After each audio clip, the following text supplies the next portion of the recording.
During low periods and down moments in the history of an art form or a genre, you need acts that keep the flame lit and carry the torch to the next generation. And in rock and roll's most pathetic and uninspiring hour, the Lemon Twigs are one of those bands.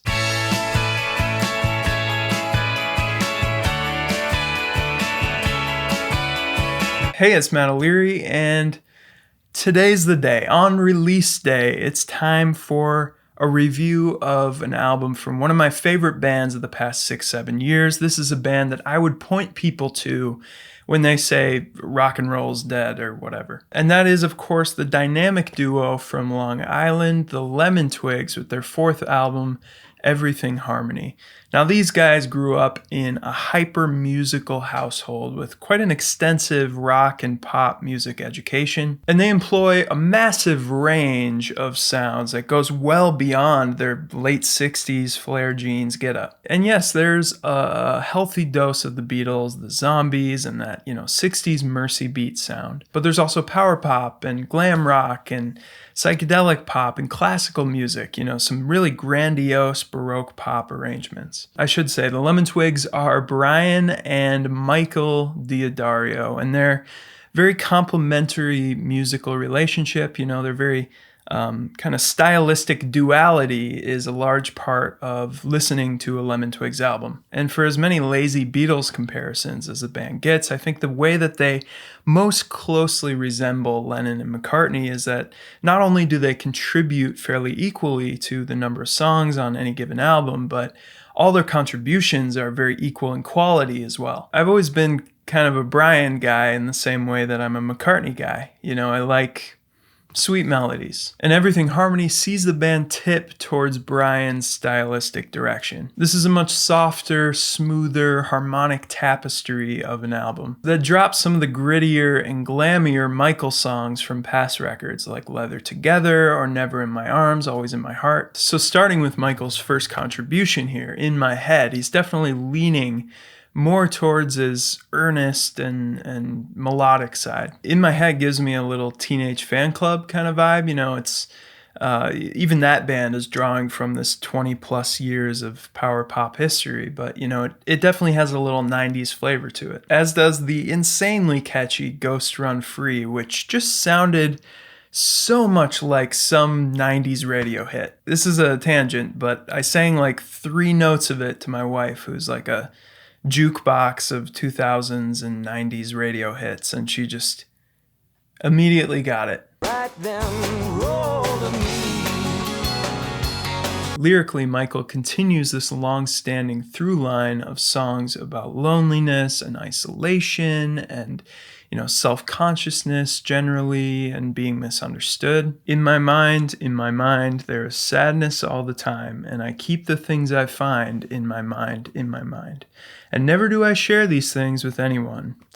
The feeling is cold, and I'm afraid. Strangers passing. I love the juxtaposition of this breezy beat, these sun-drenched guitars, with this introverted anthem. Michael's bare confessionals come back on the very solemn track, I Don't Belong to Me, which really has that Pet Sounds or Smiley Smile kind of vocal cadence to it, and vulnerability too. It's all sung just really raw in the first person, with a lovely piano part and French horn to add to that solemn, downcast Baroque sound. Still, It's Not Enough is another dour offering from Michael. I love the guitar part, I love the moments of dissonance in the verse. As usual in Michael's songs, the lyrics get very esoteric and sort of a armchair philosopher, but very charming kind of way. Like the third verse of In My Head, which is one of my favorite lyrics. Or Every Day is the Worst Day of My Life, which I think they have several arrangements of this song, which is pretty common with them. They'll have a bunch of different versions of a song and they can't settle on one, but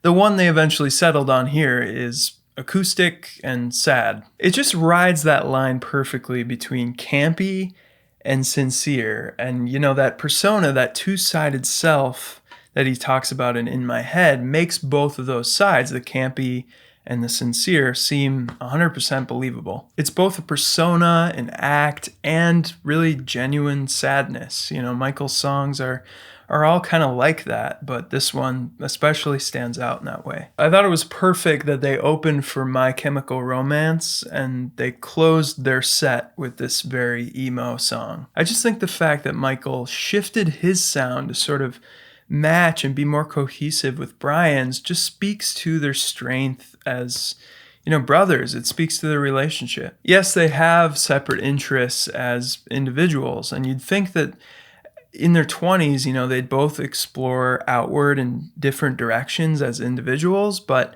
instead they seem to really be exploring together as a unit, which is just really cool. Besides following Brian's general musical aesthetic, the album also just continues to showcase his incredible writing ability. Like the melodies, the complex chord progressions are simply second to none in rock and roll right now. Take the schmaltzy waltz song Born to Be Lonely, which I could see being a turnoff to some people who don't like the more musical theater side of the band. But I think that's an argument or a preference based purely in aesthetics. I think if you have any appreciation for theory or sophisticated progressive songwriting, then you're gonna appreciate all the weird changes in this song. Or the arrangement, euphonium, harpsichord, strings, it's just all happening. The title track and What Happens to a Heart are other just really stellar string parts, and there's harpsichord and all sorts of other instruments. Then there's the choral harmonies on the Simon and Garfunkel-esque closer, New to Me. And Brian always gets a kind of a hazy lullaby song on every record, and this one might be the best. I'm struggling not to talk about every moment of every song, because this whole album is just littered with intricacies and arrangement and writing, momentous key changes and added beats here and there and modulation and melody lines that don't go where you expect them to. It's cerebral and intellectual in that way. You can dig into the theory and all the musical sophistication, but that doesn't take away from the pop bliss and the emotional heft of the album. It's visceral, but also cerebral. Any Time of Day is probably the showcase track in that regard. The verses are in like 3 keys. The key change at the end is just ridiculous. But all of it's euphoric and fun, and that chorus is just so instantly classic. I think the criticism that this band is too derivative, too much like the early 70s or late 60s, just doesn't hold any weight. I look at the way they dress. I don't think that helps them. They present themselves very much in that time period. But clearly they've been infused by a huge array of musical styles and eras and sounds. And their talent is just undeniable. And sometimes it's like super talented musicians can't really write great songs, but they got that too. It just pains me to give this album a score because it's so early. I've only had it for a few days, and who knows, maybe I'm still in the honeymoon stage. But it's certainly between a 9 and a 10 for me. It's just a fabulous progressive pop rock album by a fabulous one-of-a-kind band. It's really cool to see them self-produce this one. I kind of like that they've moved a little bit away from the Jonathan Rado, Foxygen, glam rock sort of sound.